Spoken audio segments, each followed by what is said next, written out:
Hello, hello, and welcome back to the Core Perform Corner. Today we have Caroline here, who is a former core performer and going to share a little bit more about her journey. So thank you, Caroline, for being here. And why don't you kick us off with telling us a little bit more about yourself?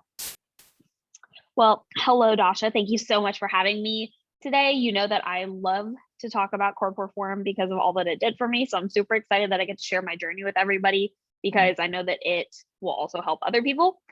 So I am an online coach. I am a future dietitian. I will be a dietitian in like July, so about 6 months from now.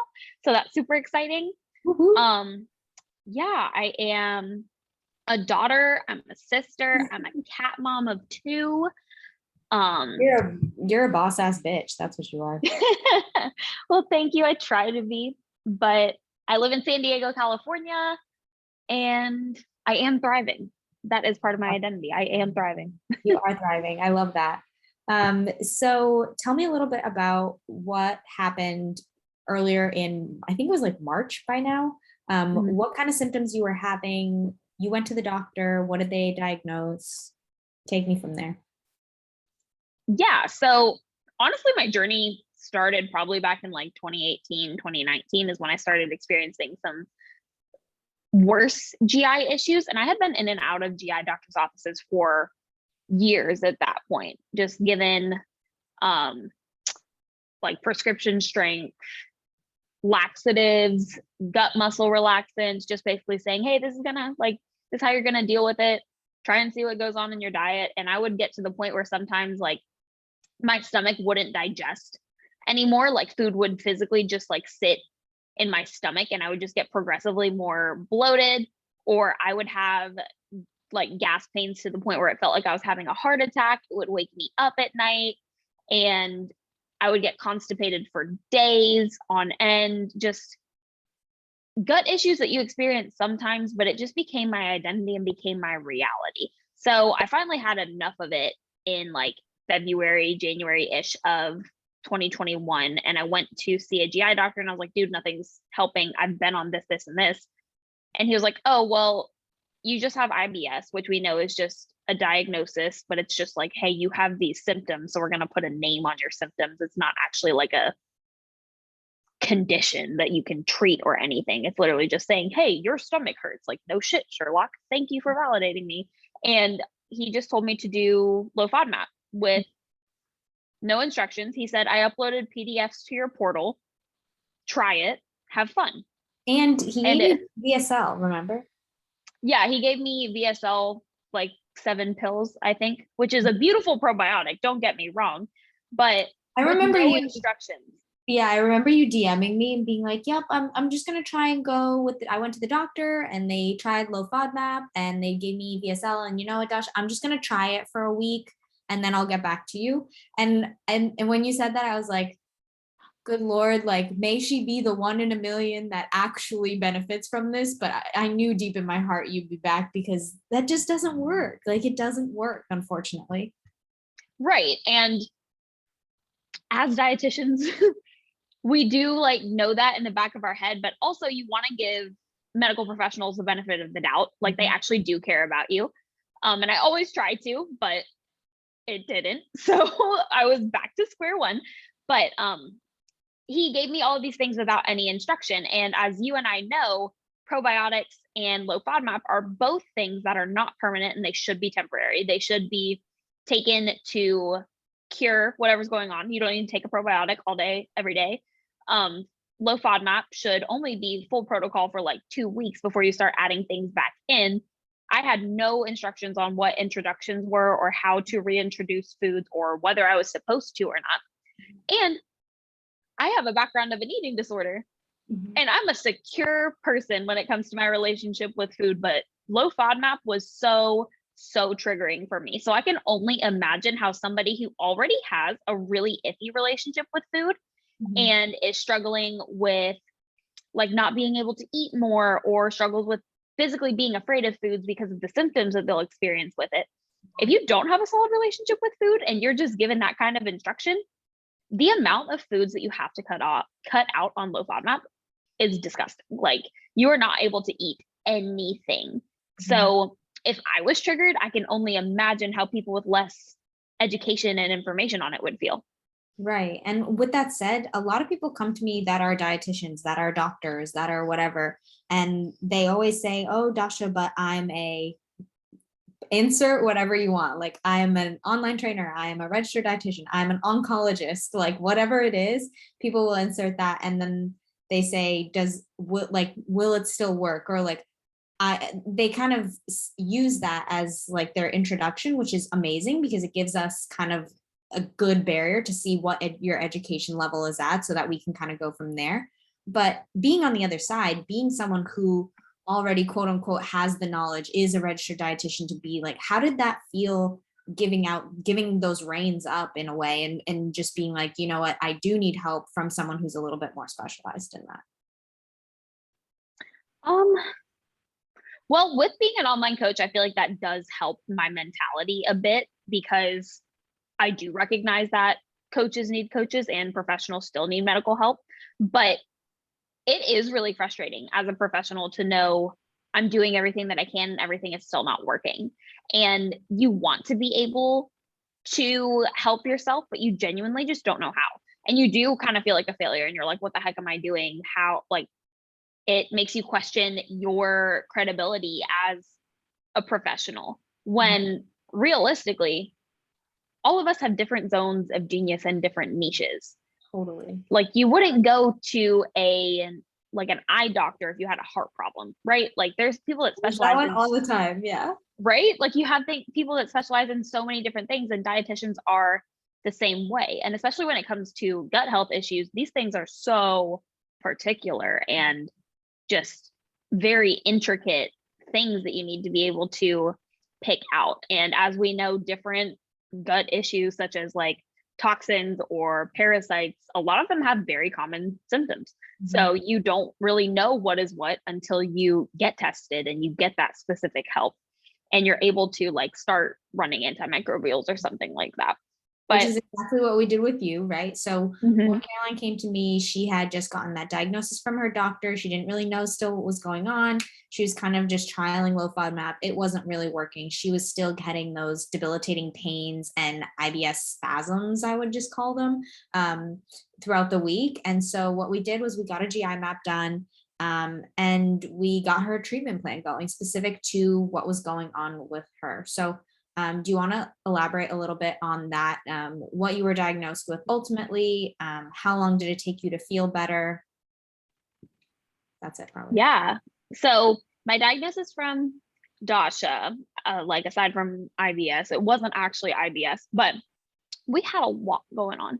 So we had H.Pylori, SIBO, which we kind of already knew that one, but then further testing showed other stuff. So then we had a parasite and we had low sec IgA and immunity and all of that. So there was a lot going on in my gut, but I got the parasite in like 2017 when I went to Costa Rica. So imagine how long that thing had been growing in me at that point. It had been 4 years of this little tapeworm that had been growing in me. So what we did is we started running antimicrobials, and we were cycling on and off of them. And let me tell you, it gets worse before it gets better. It absolutely gets worse before it gets better. And you're going to have to embrace the suck, and you're going to have to sleep for 10 hours a day, and you're going to have to get like 4,000 steps a day and not work out. And that's just how it is.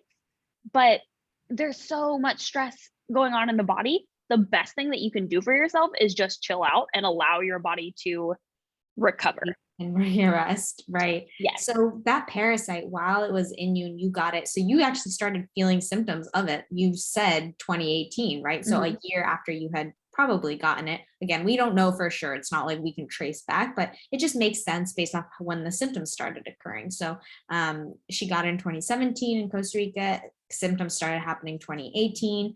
Lo and behold, we finally get it tested and we find out she now has H. pylori and SIBO. So typically what happens with gut infections is that one infection will suppress the immune system, which it did for Caroline. Let's say the parasite suppressed the immune system and then allowed for other dysbiosis and overgrowths to occur, which is why the SIBO happened, the H. pylori then happened, and all of these things start growing and growing on top of each other, just as a result of the immune system being suppressed. So oftentimes when people come to me and they say, oh, I have IBS or I have SIBO, first of all, IBS, I think it's a crazy percentage, like 71% of those with IBS actually have SIBO and they're just misdiagnosed, something crazy like that.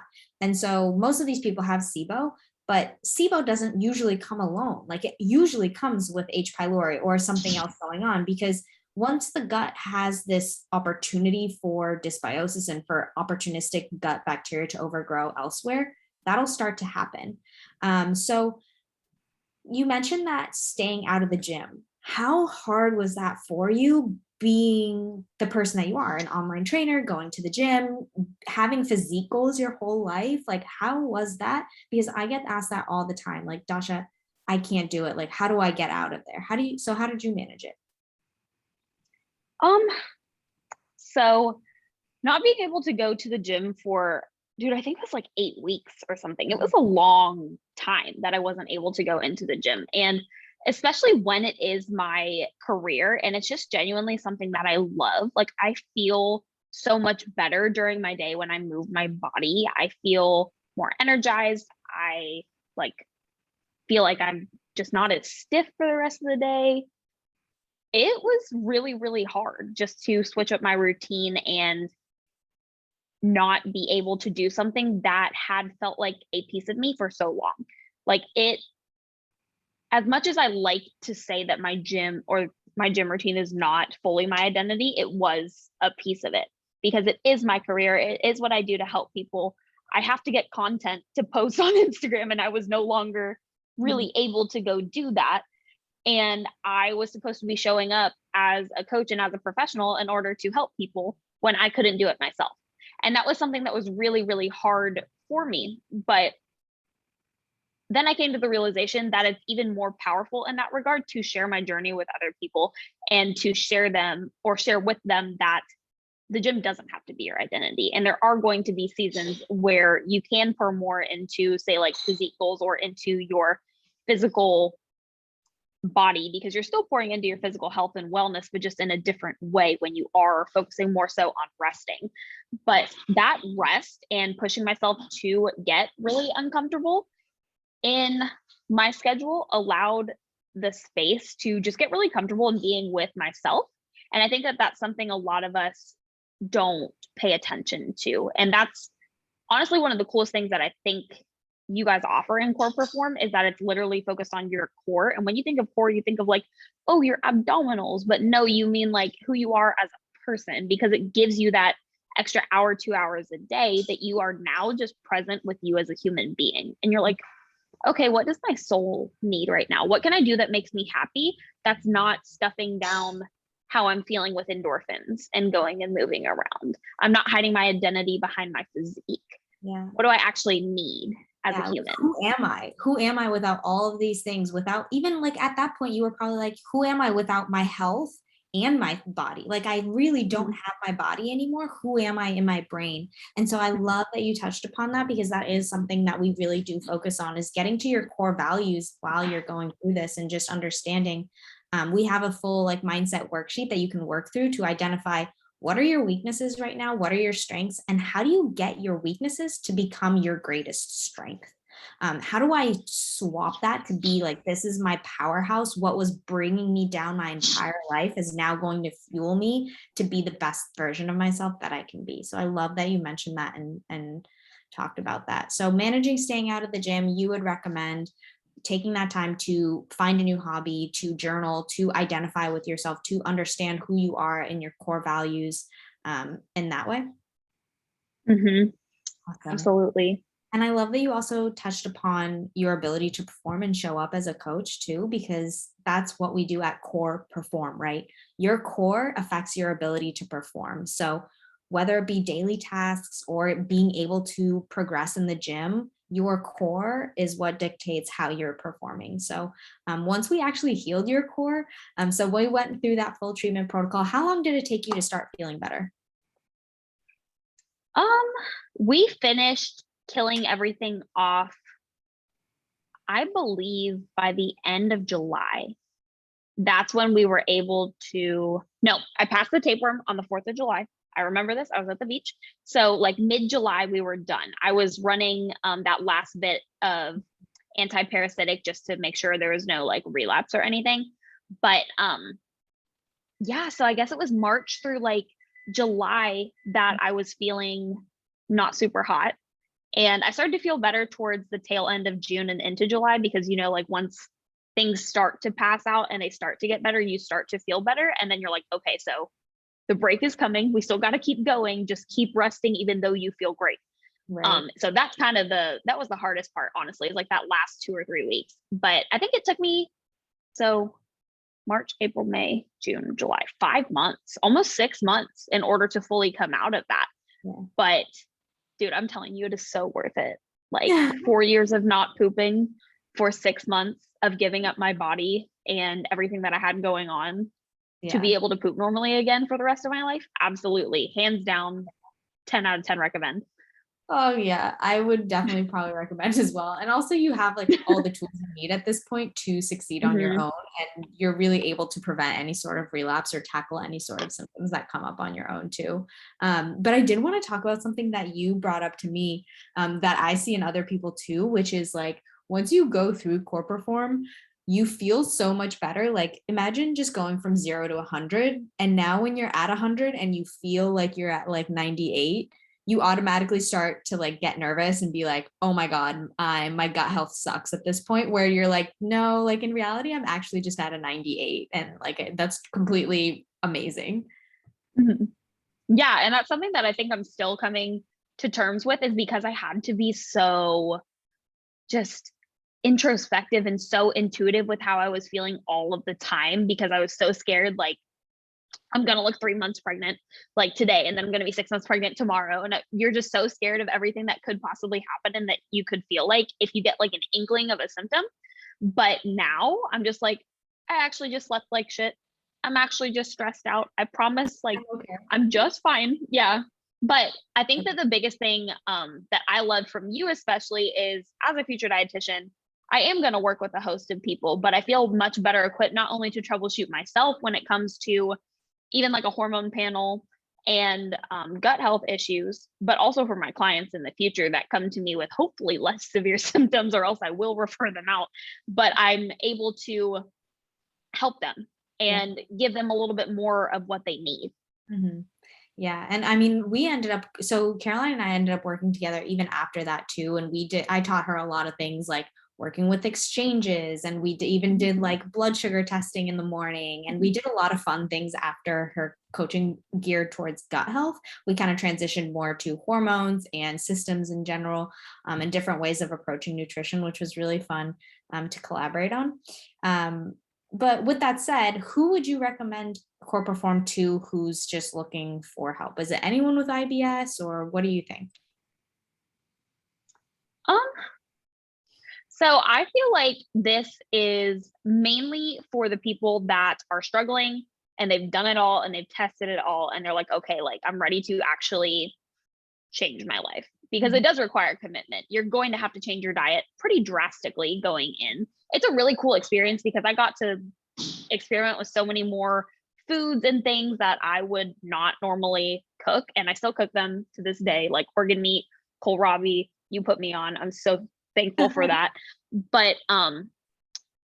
even aside from people that are just having gut health issues, if you are a coach, if you are a dietitian, if you are somebody that wants to genuinely learn more about the human body and the gut and healing your body from the inside out, I think that this was an incredible, incredible learning experience. And I would recommend it even if you just want to like kind of clean up stuff and you don't have much going on. I think so too. Like, I feel like it's almost like the next Whole30, where it's just like kind of fun to just do for 30 days, right? Like we don't necessarily we don't believe in Whole30 as some crazy miracle thing, but sometimes it's fun to do, like just change up your diet for 30 days or 2 weeks and just see and explore new recipes, right? And try new tastes and flavors. So I love that. And I love that that sparked that interest for you. Is there anything that made Core Perform different for you than working with any other coach? I think the difference would be the specialization in gut health and really just focused on health outcomes over physique goals. So when you go to a online coach, yes, you do have health and wellness goals, but a lot of times it is geared more so towards, hey, I'm going to reverse diet, or I want to grow muscle, or I want to lose fat. I would say that's like 2/3 of the cases, right? So if you're just looking for something that is strictly more health focused, they're less common than those that are physique focused. Whereas everybody in Core Perform is really focused on just their health and wellness and bettering themselves holistically. And it's also really cool because everyone's struggling with the same thing. Like everyone It's a can't poop. community. Yeah. It is, and nothing is off limits. It's a very safe space. So I just think it's really cool that it's more of it's medical nutrition therapy with a side of coaching. Yeah. Yeah. Yeah. So if there's one tip that you would give to someone who's just like that, who's just navigating their gut health, think back to that Caroline that was like going into the doctor's office. What advice would you give to them?